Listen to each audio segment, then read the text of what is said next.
So I went into my house, and I got out a couple things. I got out a basket, and I had a basket full of some meat, and I had a bowl, and some bowl full of some soup, and I placed it down on a rock, and I said, "Prove it! I want to see that miracles can actually happen." So the angel of the Lord, he took his staff, and he went over, and he just touched it with the tip of his staff, and poof!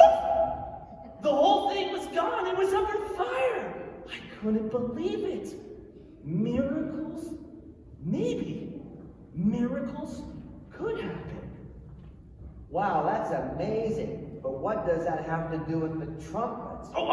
Yes, Pastor Golder. I'm getting to the trumpet. How does the trumpet play in all this, Gideon? Well, first I have to tell you that I still wasn't entirely convinced. I mean, come on.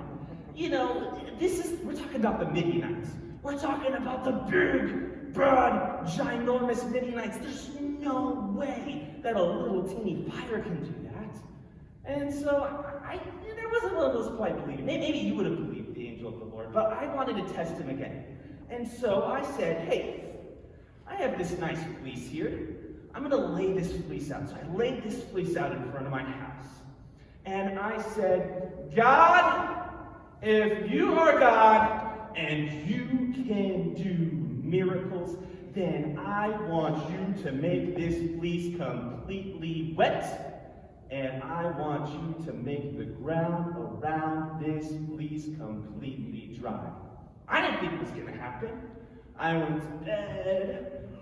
Had a good night's sleep. Woke up in the morning. Had a nice tasty breakfast. And then I went out. And I looked at the fleece. And I picked it up. I picked it up. And it was soaking wet. The water was just dripping off of the tip of it, and I bundled it up, and I squeezed it, and water was just oozing out. Water was going everywhere. It's like a miracle. Amazing. But I still wasn't totally convinced. So I said, hey God, how about just one more test? I'm going to put this fleece out again, all right? But this time, I want you to do the reverse.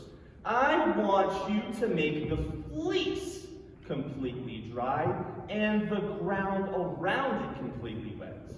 Now, I was a little bit more convinced that miracles could actually happen, so I went to bed that night, got up in the morning. I didn't wait for breakfast. I ran out and then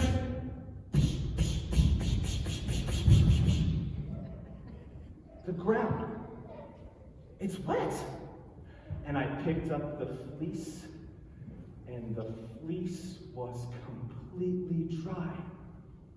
What a miracle, an amazing miracle. And then I started to believe, maybe God was right.